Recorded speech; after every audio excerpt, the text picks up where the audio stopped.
O Brasil se encontra em um momento crucial no cenário global, com um potencial para liderar em áreas estratégicas, como segurança alimentar, transição para a economia verde e comércio internacional. No entanto, desafios como a alta carga tributária, a infraestrutura insuficiente e as críticas ambientais ameaçam a competitividade do país, especialmente em mercados exigentes, como o europeu.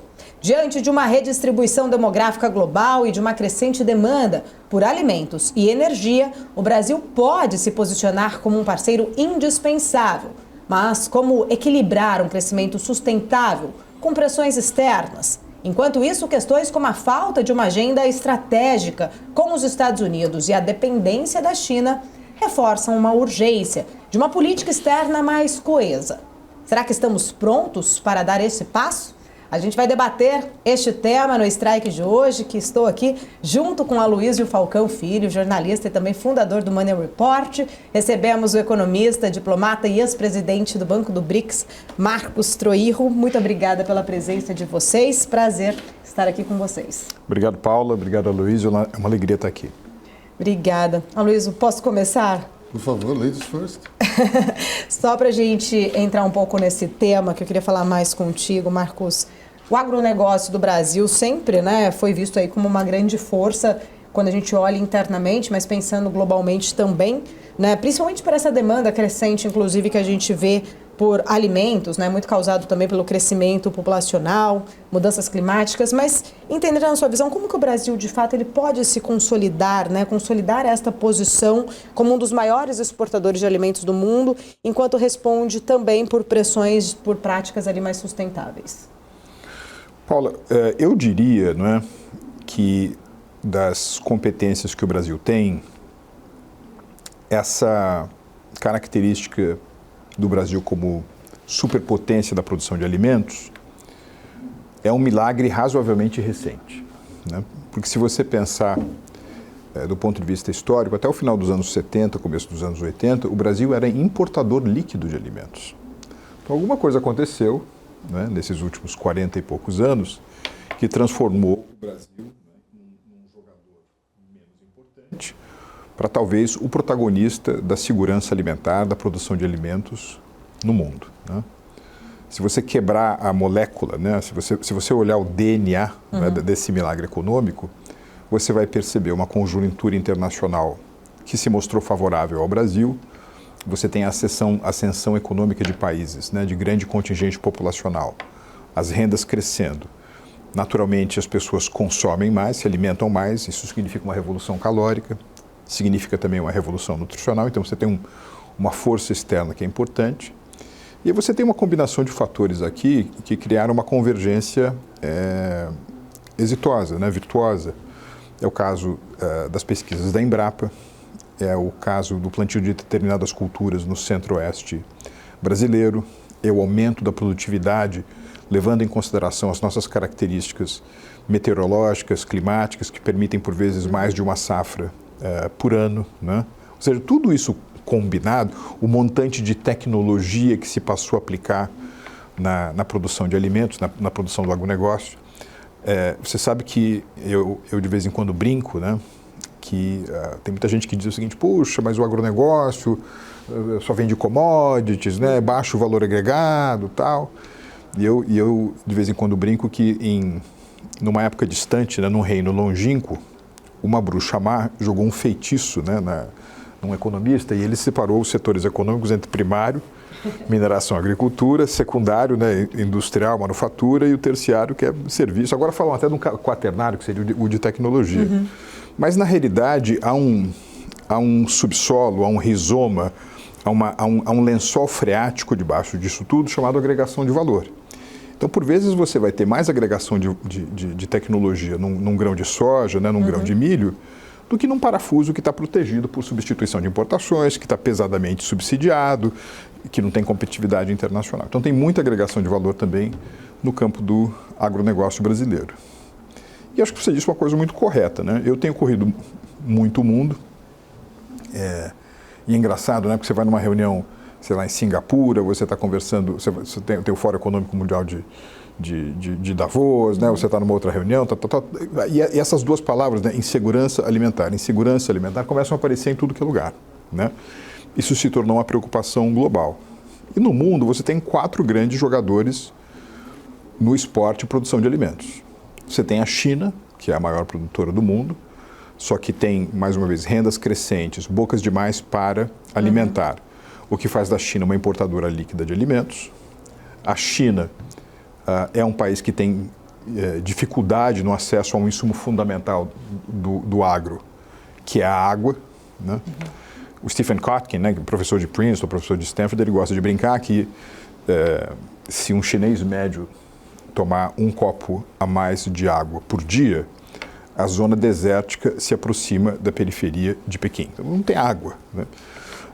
A Índia é um grande produtor de alimentos, no entanto, tem uma estrutura de produção que está muito baseada em propriedades de pequena escala, agricultura de subsistência, pesadamente protegida por escudos tarifários. Aliás, a Índia é tão protegida do ponto de vista do comércio internacional que faz os europeus parecerem liberais, né, do ponto de vista do comércio de bens agrícolas.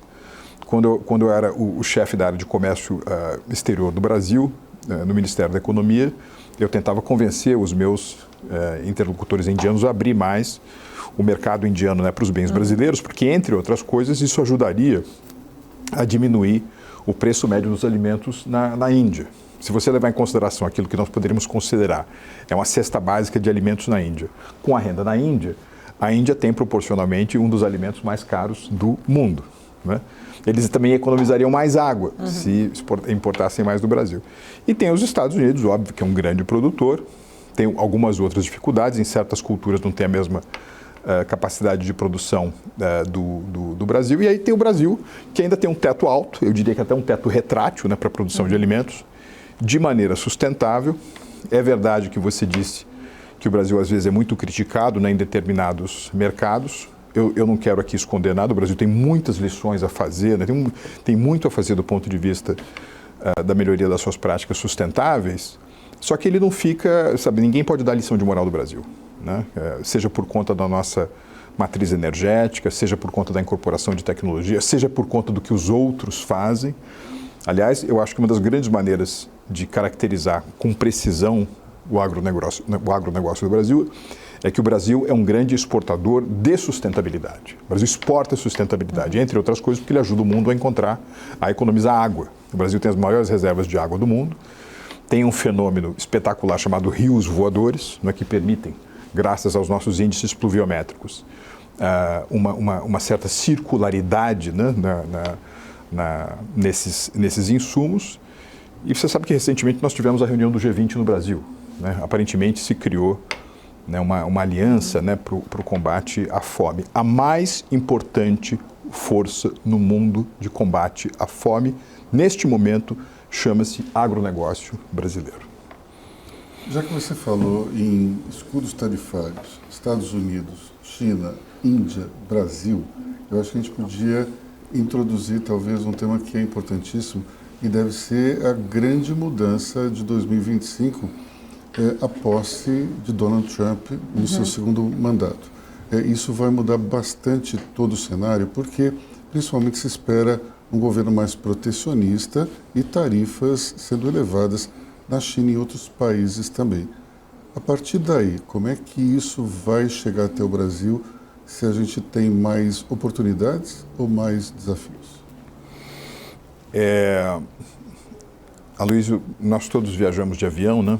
E eu acho que nós todos já nos deparamos com uma situação em que o piloto, né, diz o seguinte: senhoras e senhores, aqui é o comandante, eu gostaria de solicitar aos senhores e às senhoras que voltassem aos seus assentos, afivelassem os seus cintos de segurança, porque nós vamos passar por uma zona de turbulência. Trumpulência. Trumpulência, quer dizer, nós vamos entrar numa zona de trumpulência a partir de 20 de janeiro. E não é apenas porque a partir de 20 de janeiro talvez venha aí mais incerteza ou mais confusão, né? Uma situação um pouco mais desestabilizadora para algumas economias do mundo, muito provavelmente para a China, mas também para a Europa, outras partes do planeta. mas também por uma outra palavra, né, que também brinca com o tema turbulência, que é a palavra opulência, que significa riqueza, né? Porque é muito importante para a gente entender as consequências do 20 de janeiro, identificar em que momento os Estados Unidos estão. Né? Muita gente, por exemplo, acha que os Estados Unidos estão num momento de declínio. Né? Só que, veja, há alguns dias o Fundo Monetário Internacional soltou o seu World Economic Outlook, né? Um relatório sobre perspectivas para a economia global.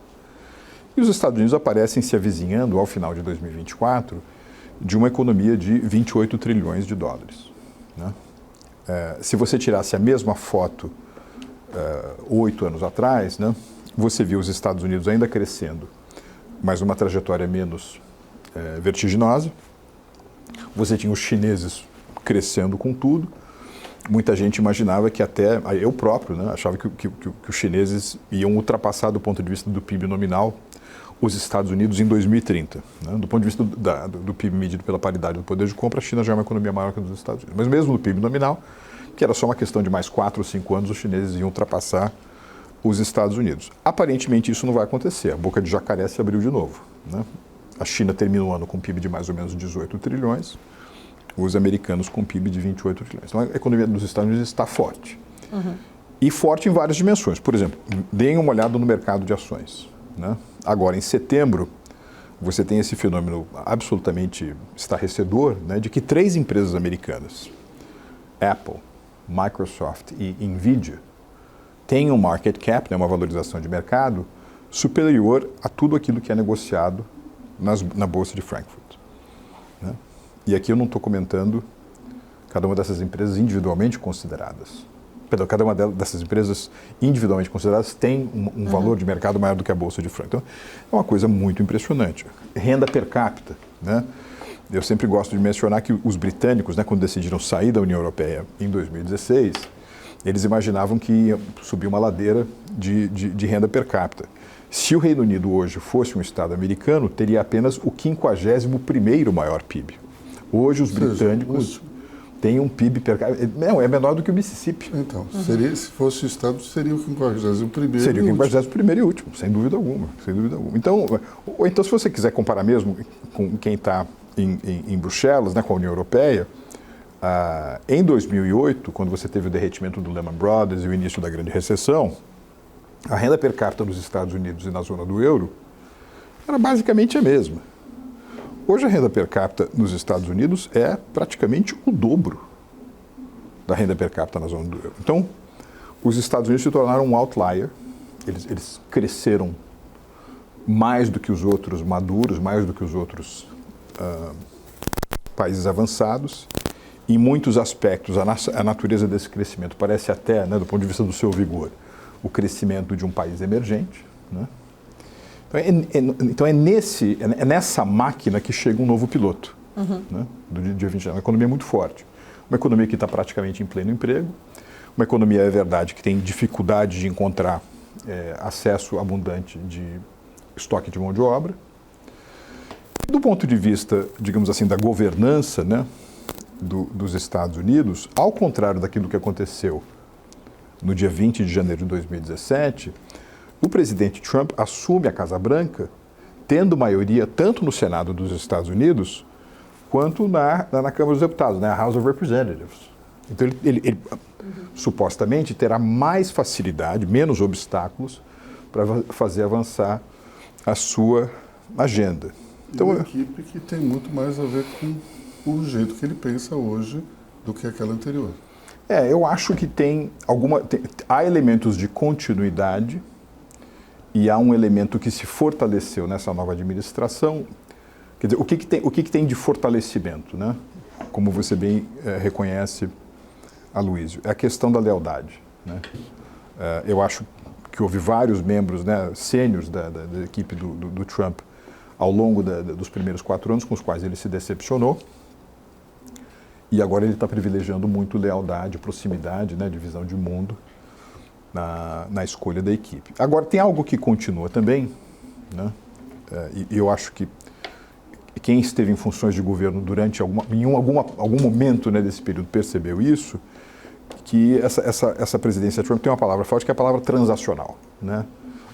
Tem muita gente que fala sobre o presidente Trump como um presidente ideológico, um presidente... Ele me parece muito mais transacional, e sua equipe também, transacional, do que alguém que ou está orientado por grandes ideologias, ou está orientado por aquilo que alguns chamam de grande estratégia, ou como Churchill, né? Nós falamos agora um pouco antes do começo do programa no Churchill, o que o Churchill chamava de conceito estratégico abrangente, né? Vou dar um exemplo de experiência pessoal. Nós negociamos com o Robert Lighthizer, que era o titular do escritório comercial da Casa Branca, que é um posto nos Estados Unidos que tem status de ministro. O apoio dos Estados Unidos à ambição brasileira de se tornar membro da OCDE, né, em 2019. Paulo Guedes e eu. E eu me lembro que nas negociações com o Robert Lighthizer, que aliás volta ao mesmo cargo, agora no dia 20 de janeiro, né, a gente dizia o seguinte, veja, nós precisamos do apoio americano, porque o Brasil quer fazer parte da OCDE, é fundamental. O Brasil já é membro dos BRICS, nós somos membros do G20, nós queremos ter essa característica também de ser o único país do mundo que joga nesses 3 tabuleiros, queremos entrar na OCDE, e o apoio dos Estados Unidos para isso era fundamental. Ou seja, nós utilizamos um argumento que é o argumento da grande estratégia, da grande moldura. E ele disse o seguinte, não, mas se eu te der isso, o que você vai me dar? Quer dizer, sempre uma coisa... Do aspecto transacional. Né? Então, eu acho que essa é uma característica, aparentemente, do presidente Trump, é uma característica de alguns dos seus principais assessores, o que deve continuar para os próximos anos, que talvez tenha alguma, digamos assim, inflexibilidade, dependendo do item da agenda. Por exemplo, talvez no item China tenha menos flexibilidade. Né? No item OTAN, vamos ver, vai depender muito. Agora, em relação ao Brasil, Aloysio, tem uma situação inédita, né? Porque, vamos lá, os Estados Unidos se tornaram independentes em 1776. Nós estamos em 2024.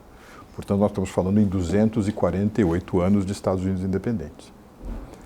É a primeira vez que os Estados Unidos terão um secretário de Estado de origem latino-americana, que é o senador pela Flórida, o Marco Rubio.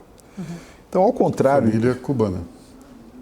Ao contrário de outros dos seus antecessores, né, que tudo bem, a América Latina está lá, mas o que me interessa é quando você tem um grande problema, né, então, sei lá, você tem a crise dos mísseis cubanos nos anos 60, né, você tem a Revolução de 59 em Cuba, ou mísseis cubanos 60, então você tem a ascensão do chavismo na Venezuela, isso chama atenção. Agora eu acho que vai ter um olho mais abrangente para isso, mais intolerante, né, ou mais inflexível ao regime cubano, ao regime nicaragüense, ao regime venezuelano. E, enfim, na atual administração brasileira não existem muitas pontes entre aquele que será o governo em Washington e o atual governo no Brasil. Agora, só um instantinho. É que eu preciso ir para o intervalo.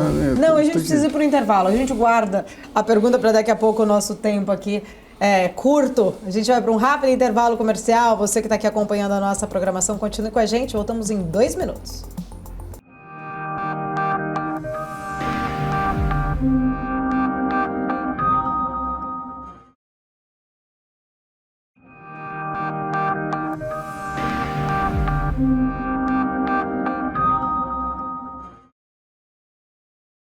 Estamos de volta aqui no nosso Strike, conversando com Aloysio Falcão Filho, também com Marcos Troirro.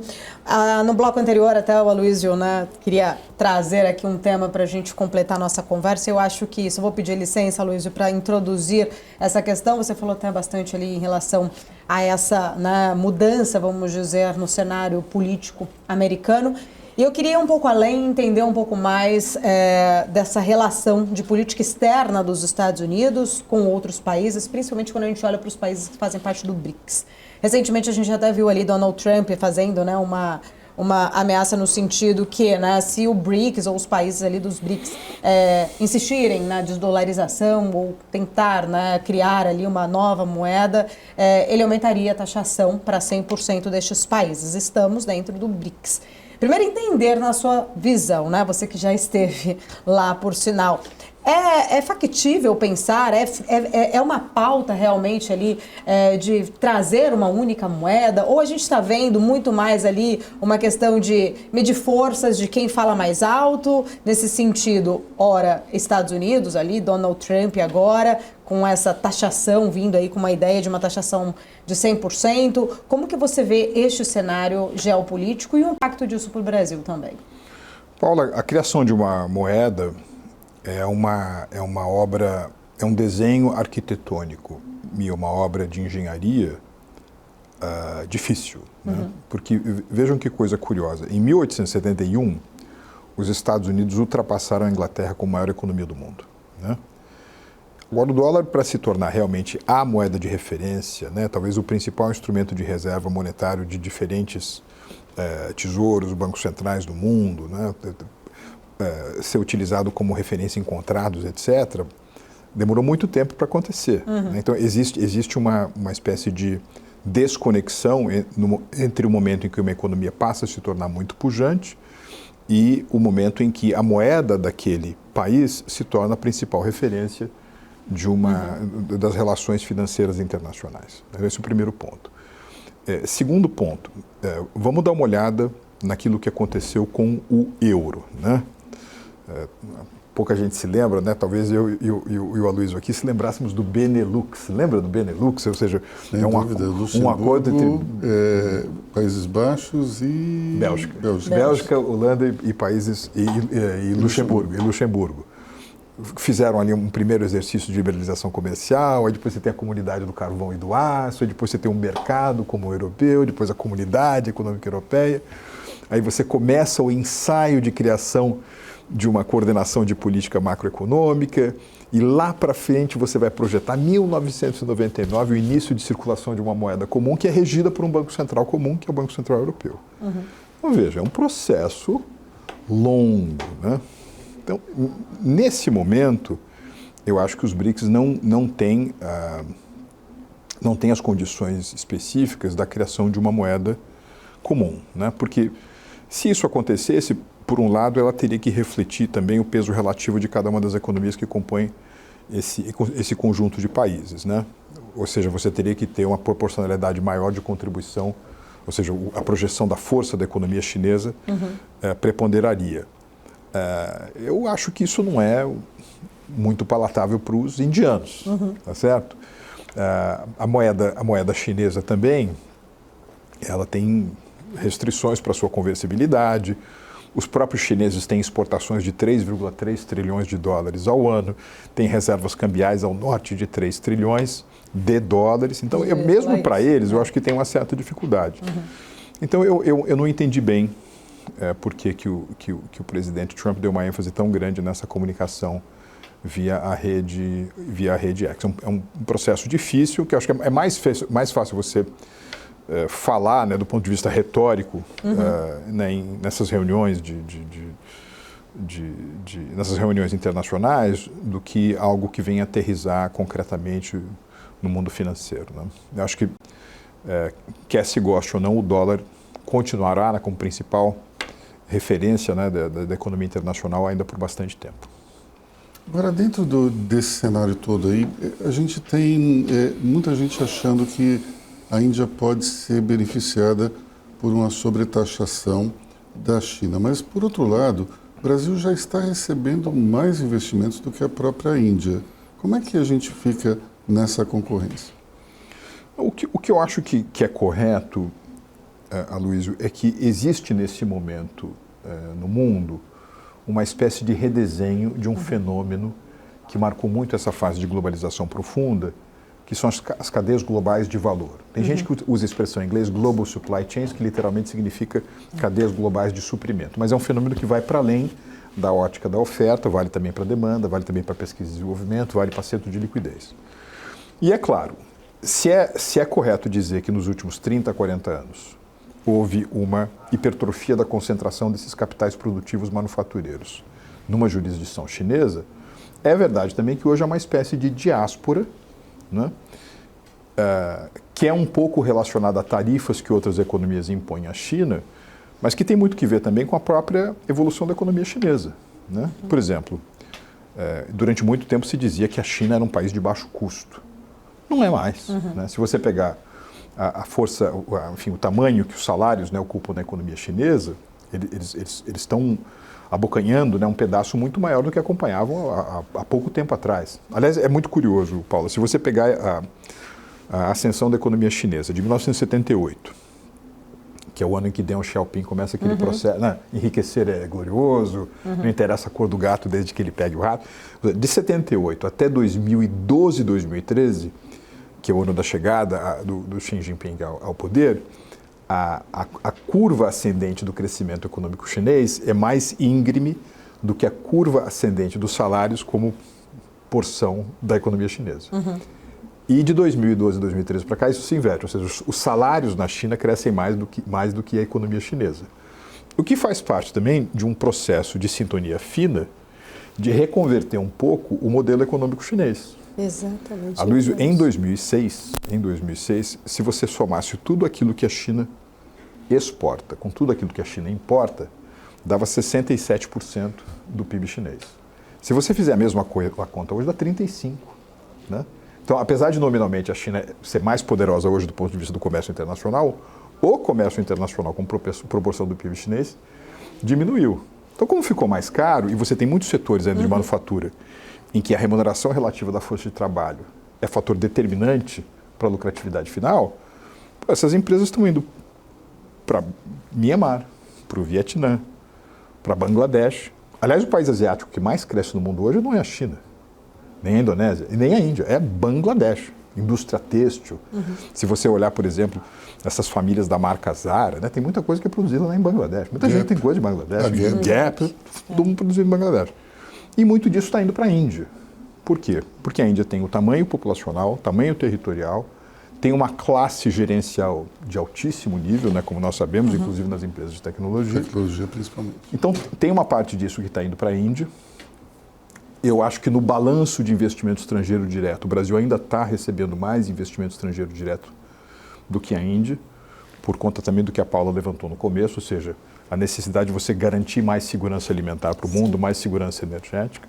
Agora, a Índia também tem uma outra conta que muita gente não leva em consideração, que é o seguinte... Paula, a Índia recebe 120 bilhões de dólares por ano de remittances. Recursos que a diáspora indiana, nos Estados Unidos, na Inglaterra, na França e outras partes do mundo, Oriente Médio, mandam para a Índia. E o segundo colocado nesse jogo internacional das remittances, que é o México, não recebe nem metade. Então, digamos assim, um influxo de recursos que também está fazendo a diferença na performance econômica indiana e também na performance da Bolsa de Valores na Índia, né? Que muita gente diz que hoje é a Bolsa de Valores mais cara do mundo. Ô Marcos, deixa eu só aproveitar esse gancho, né, até que você trouxe dessa mudança, vamos dizer ali, desse modelo econômico chinês, né? A gente vê principalmente esse foco, e até acho que foi meio que obrigada a trazer um pouco desse foco muito mais nesse consumo interno, tá ali por conta desse crescimento da própria economia chinesa, mas ao mesmo tempo a gente tem uma aliança muito importante ali, são grandes parceiros do Brasil, na verdade a China é uma grande parceira do Brasil. Como que você vê essa mudança talvez nesse formato, nesse modelo da China, podendo influenciar o comércio bilateral e também essas relações mais estratégicas com o Brasil? Veja, Paula, hoje a gente às vezes usa, eu próprio, né, uso a palavra parceria de uma maneira bastante ampla e para tentar esmiuçar um pouco mais como é que vai ser o amanhã, é bom a gente colocar uma radiografia nisso. Então, por exemplo, parceria, né? A China é uma grande cliente do Brasil, né? A China representa 33 dólares de cada 100 dólares que o Brasil vende para o mundo. Então, ela é uma grande cliente do Brasil. Vamos olhar do outro lado. O Brasil é um grande cliente da China? Comparativamente, não. De cada 100 dólares que a China vende para o mundo, apenas 4 vêm para o Brasil. Né? Do ponto de vista de investimento estrangeiro direto, o fluxo de investimento estrangeiro direto brasileiro para a Índia é quase que insignificante. Do ponto de vista do investimento estrangeiro direto chinês no Brasil, era muito pequeno anos atrás, cresceu bastante, na minha opinião, só vai aumentar. Vai aumentar em infraestrutura, vai aumentar. Nos vários aspectos, logística, energia, armazéns, eu acho que vem muita coisa dos chineses para cá. E tem outras áreas em que a gente explora ainda muito pouco. Ciência e tecnologia a gente explora pouco. Eu não consigo pensar em grandes joint ventures, né, sino-brasileiras. Né, nós temos pouca experiência nisso. Não há experiência também de formação de sino-brasileiras para você explorar terceiros mercados. Né? O que existe aqui é um grande sentido de complementariedade. Eu acho que existe também um elemento, né, que se chama de trust shoring. Né? Por exemplo, agora, como o Aloysio está dizendo, se avizinha, com toda a probabilidade, uma nova guerra comercial entre os Estados Unidos e a China. Os Estados Unidos são o segundo maior fornecedor de alimentos para a China. Se tem uma coisa que a China não pode parar, é parar de comer. Se de repente, por razões geopolíticas, você tem qualquer tipo de desestabilização em fornecimento dos Estados Unidos para a China, quem é que ganha com isso automaticamente? É o Brasil. Então você precisa ter confiança, né, nos fornecedores brasileiros. Muita gente acha que os chineses agora serão os grandes investidores no continente africano para fazer da África um jardim de agricultura. É uma coisa muito difícil. Sabe quantos países tem na África? 56.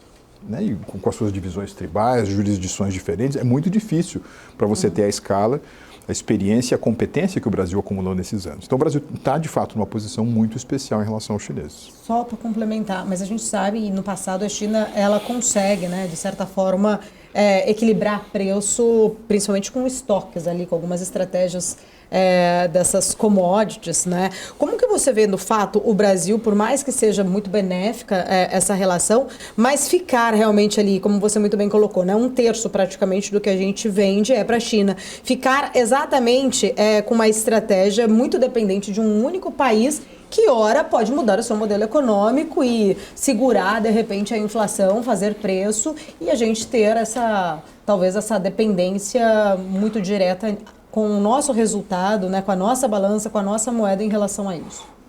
Paula, o Brasil tem que buscar essa diversificação. Né? Eu fui o principal negociador do Ministério da Economia do acordo Mercosul-União Europeia, que agora voltou à mesa.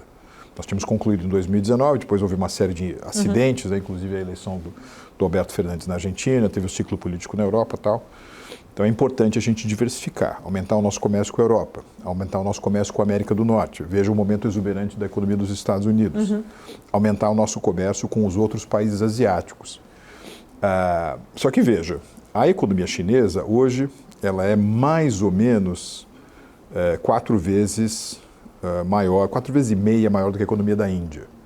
Onde é que está o comércio bilateral Brasil-China? 150 bilhões de dólares. Onde é que está o comércio bilateral Brasil-Índia? 15 bilhões de dólares. Então a gente ainda tem muito, o avião tem que arremeter muito para que você tenha, no caso, por exemplo, Brasil-Índia, a mesma proporção do comércio Brasil-China. Aliás, Aloysio, só para mostrar o quanto o Brasil tem ainda a ganhar e a explorar, hoje a Índia, com seus 1,5 bilhão de habitantes, tem um comércio bilateral com o Brasil que é um pouquinho maior apenas do que o comércio bilateral que o Brasil tem com o Chile. Então nós temos muito ainda a ganhar, nós precisamos. E em relação às vezes, enfim, é natural, né? Muita gente no Brasil tem medo, né, de uma espécie de invasão de produtos chineses. O Brasil tem que ter mecanismos de antidumping que estejam funcionando. O Brasil há determinados setores estratégicos onde a presença nacional me parece que é fundamental, ainda mais num contexto, né, em que geopolítica ficou tão central, né, na economia. Mais uma vez, nós temos que diversificar os nossos parceiros. Agora, no limite, Paula, escala também conta. Quer queira, quer não, onde é que as pessoas estão no mundo? Elas estão na Ásia. Qual é o polo dinâmico da economia mundial? É a Ásia. Então, veja, hoje, de cada $2 que o Brasil vende para o mundo, o Brasil vende para a Ásia. E mudar isso não é fácil. Já que a gente está falando de China, qual é o papel de Elon Musk em tudo isso? Ele vai ser um embaixador informal, ele vai ser um neo-Henry Kissinger, como é que ele se encaixa? Tudo bem que ele vai ter um papel específico como espécie de secretário da desburocratização americana, mas será que ele não pode ser acionado também para aparar arestas? Aloysio, você sabe que o Henry Kissinger foi muito importante, né, para a China, né, para esses últimos 50 anos de China. Muita gente acredita ao Henry Kissinger a ascensão da China desde 78, ou seja, não fosse aquela infraestrutura de entendimentos políticos, né, com a tal da shadow diplomacy, mais tarde a visita do Richard Nixon ao Mao Tse-tung, né, aquelas conversas entre o Kissinger e o Chou Enlai, não haveria, mais uma vez, a plataforma para aquilo que é esse desempenho tão vigoroso da economia chinesa nas últimas... Então, o Henry Kissinger foi muito importante para a China. E a China também foi muito importante para o Kissinger. Né? Você vê que ele morreu no ano passado e fez questão de, mesmo depois de ter celebrado 100 anos de idade, fazer uma visita à China. Foi recebido lá pelas autoridades chinesas mais altas, inclusive o Xi Jinping. E é interessante que, mesmo depois que o Kissinger deixou suas funções de governo, ele foi uma espécie de conselheiro, em alguns casos pombo-correio, em alguns casos confidente, de lado a lado, né? Ou seja dos chineses, seja dos americanos. E com a saída dele do palco, como você bem sugeriu, embora não tenha o mesmo conhecimento de estratégia, o mesmo conhecimento histórico, alguém em que eu acho que os chineses têm muita admiração, né, e que, por outro lado, tem também interesses investidos, né, tem uma presença importante na economia chinesa nos últimos anos, é o Elon Musk. Então, eu acho que sim, eu estive em Pequim recentemente, eu acho que os chineses têm esperanças, né, para não dizer expectativas, de que o Elon Musk seja um interlocutor preferencial para fazer a nova administração na Casa Branca e entender algumas perspectivas que os chineses têm. Eu acho que ele vai ser um interlocutor muito importante. Eu preciso para mais um rápido intervalo, conversa muito boa, por sinal, aqui. Você que está acompanhando o nosso Strike, continue com a gente, voltamos dentro de 2 minutos.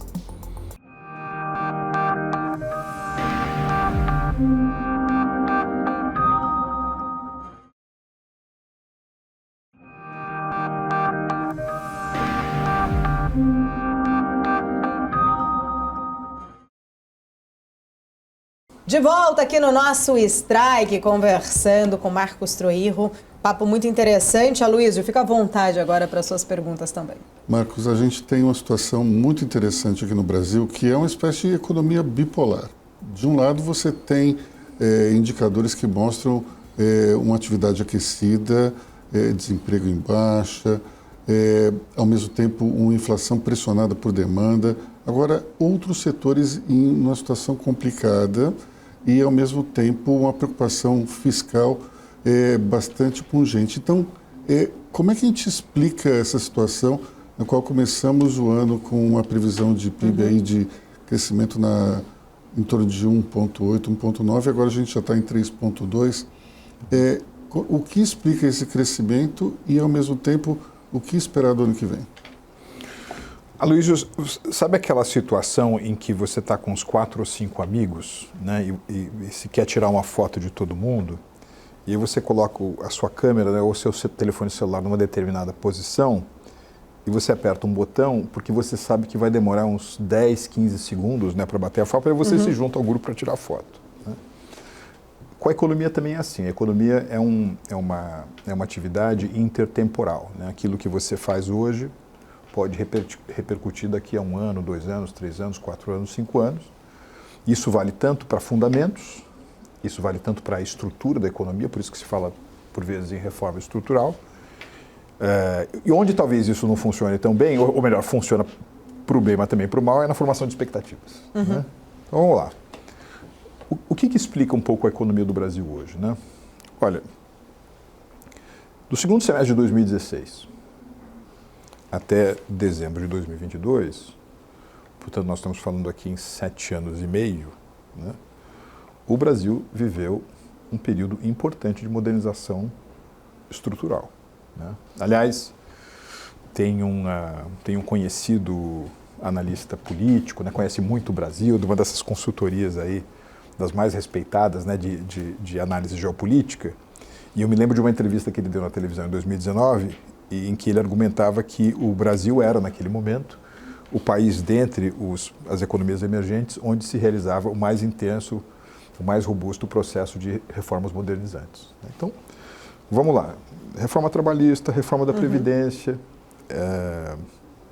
maior abertura, maior participação do comércio internacional como proporção do PIB, que é uma característica de todos os milagres econômicos de 1945 para cá no mundo, lei de liberdade econômica, marco do saneamento, independência do Banco Central, né?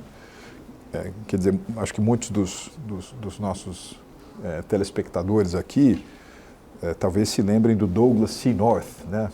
Um dos mais ferrenhos defensores, né, da importância das instituições, da economia institucional, que acabou ganhando o Prêmio Nobel. Neste ano, o Darin Acemoglu, o Simon Johnson, né, James Robinson ganharam outro Prêmio Nobel em economia também por conta da força da economia institucional. Quer dizer, imagine, Aloysio, o que teriam sido esses últimos 23 meses sem ter um Banco Central independente. Né? Então, tudo isso representou um patrimônio importante que gera efeitos para a economia, tá certo? Porque você melhora o desempenho da economia como um todo.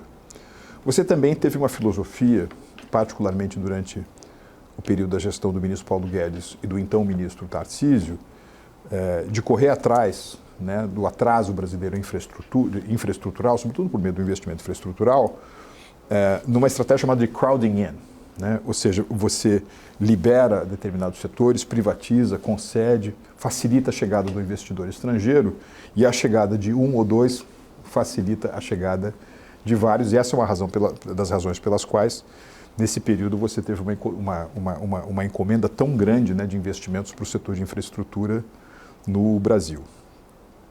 Você tem uma conjuntura internacional, né, que favorece a atratividade relativa do Brasil. Vamos falar aqui. Se nós estivéssemos tendo essa conversa em dezembro de 2004, a alocação de portfólio, por exemplo, para a economia russa, era uma opção. Ela não é mais uma opção. O aumento da sua exposição a risco na economia chinesa era uma opção. Ela não é mais uma opção. Você aumentar a sua presença em países que faziam parte, né, da chamada cortina de ferro, da Europa Oriental, era uma opção. Hoje, com a incerteza, né, sobre a situação geopolítica na Europa, diminuiu a atratividade disso. Diminuiu a atratividade também de alguns dos chamados mercados fronteira, né, o economia frontier markets, como é o caso daqueles Cazaquistão, aquelas coisas como diminuiu a atratividade. A Europa, né, encontra-se numa situação de baixíssima performance econômica. Então, qual é o resultado disso tudo? Você aumenta o interesse pelo Brasil. E essa é uma das razões pelas quais, né, se por um lado, por conta de barberagens na condução da política econômica, né, da macroeconomia brasileira nesses últimos 2 anos, aqueles indicadores por onde corre mais rápido, né, a corrente sanguínea da economia, que é dólar e juros, por outro, como é o caso dos investimentos estrangeiros diretos, que é uma área que está olhando para além dos ciclos políticos, né, de 4 anos, eles continuam muito vigorosos. 2021, 2022, 2023, o Brasil foi o terceiro, eu acho que no ano que vem deve ultrapassar a China como o segundo maior destino de investimento estrangeiro direto do mundo, segundo apenas em relação aos Estados Unidos.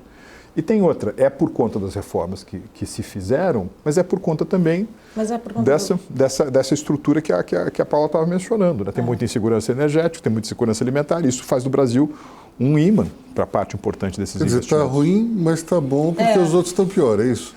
E tem um diferencial de juros aí também que tem que ser Mas isso conta mais para os investimentos de portfólio de mais curto prazo. Agora, por exemplo, para quem está fazendo investimento no setor de energia, né, no setor de armazenagem, né, no setor de irrigação, está montando operações no Brasil, se Deus quiser vai sair esse acordo Mercosul e União Europeia, então aquelas empresas que se instalarem aqui, elas podem utilizar, né, na sua tela de radar não apenas as economias do Mercosul, mas também de terceiros mercados, inclusive da Europa. Se tudo isso acontecer, o Brasil consegue consolidar uma posição mais forte ainda do que tem como destino de investimento estrangeiro direto. E tem outra, eu não sei se eu cheguei a contar para o Aloysio, mas uma vez eu tinha chegado à França, né, e por conta do fuso horário, estava com dificuldade de dormir, coloquei liguei a televisão, estava passando um documentário sobre o general de Gaulle.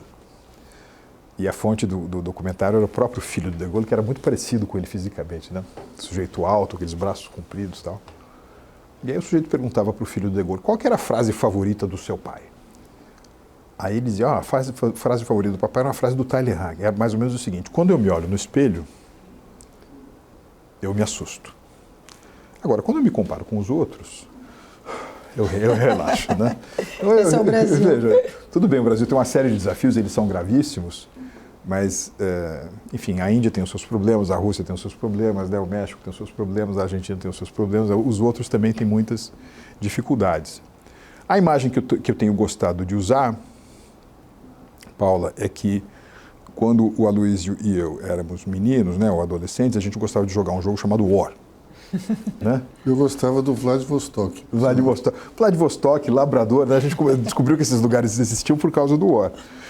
E você recebia, né, uma cartinha no começo do jogo que estava assim, olha, seu objetivo é conquistar a Europa e a África, ou a América do Norte e Oceania. Com a atual configuração geopolítica no mundo, é curioso, mas algumas geografias se tornaram muito difíceis para você fazer negócios. O que acontece com o Brasil? Aumenta a atratividade. A gente precisa ir para mais um rápido intervalo. Prometo que agora é o último, por sinal, nosso último bloco já. Você que está aqui acompanhando a nossa programação, continue com a gente. Voltamos em 2 minutos.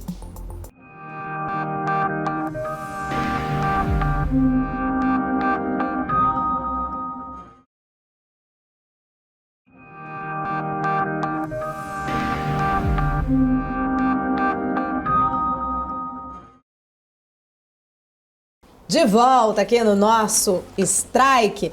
Marcos, a gente falava, né, desde o início deste programa muito sobre o posicionamento do Brasil, ser aí um grande fornecedor, inclusive, de alimentos. Falamos muito sobre protecionismo.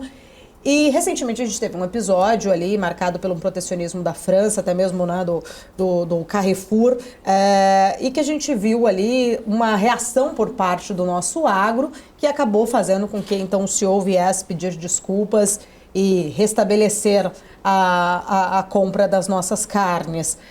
Qual a leitura que você enxerga? Isso reforça, de fato, essa força que o Brasil tem? E, ao mesmo tempo, você falou do acordo União Europeia. A França é muito reticente a isso, né? Alega-se muito que atrapalha até mesmo a produção local ali, os agricultores locais. Como que você enxerga esse desenho, principalmente quando a gente pensa nessas exportações para a Europa? Só complementando. Vai lá. É interessante também ver que o protecionismo é a grande ferramenta de união dos franceses, porque na Assembleia Nacional você teve socialistas e pessoas da extrema-direita falando exatamente a mesma coisa e condenando a carne do Mercosul. Não, aliás, é curioso você poder dizer que é um cimento comum dos europeus, dos franceses, mas também para os europeus em alguma medida, porque ao longo, né, da história da União Europeia, né, dos seus antecessores, você jamais teve uma política de defesa comum europeia, mas você tinha uma política agrícola comum, né, a política que marcou muito, né, essa coisa protecionismo. Veja, os europeus são protecionistas, os franceses talvez até mais do que a média dos europeus, e o Brasil é muito protecionista. A Argentina é muito protecionista. Nós somos economias que tradicionalmente foram muito fechadas, o que não é uma boa coisa, porque como nós estávamos comentando anteriormente, né, se você fizer uma lista de países que passaram por uma grande expansão econômica nesses últimos 70 anos, aqueles que foram mais abertos ao comércio internacional, Alemanha, Japão, China, Coreia do Sul, Singapura, mesmo Chile, né, tiveram um desempenho melhor do que aqueles que são mais fechados. Esse episódio do Carrefour é um desastre de estratégia de comunicação por parte do presidente da empresa, um desastre de relações públicas, quis jogar ali para a torcida, né, porque havia uma série de protestos de agricultores na França. Eu acho que atingiu muito a imagem do Carrefour na França e no mundo como um todo, particularmente no Brasil. A resposta brasileira foi exemplar, seja do ponto de vista do que o ministro Fávaro fez, seja dos produtores de carne, todo o setor do agro no Brasil, e mostra que existem, digamos assim, vozes que são bastante eloquentes em tentar deixar as coisas do jeito que elas são. Agora, por outro lado, Paulo, a França é um grande país, tá certo? E eu aprendi que a França é uma equação, né? França é igual a bancos franceses, mais empresas industriais francesas, mais as grandes consultorias francesas, não é isso? Escolas francesas.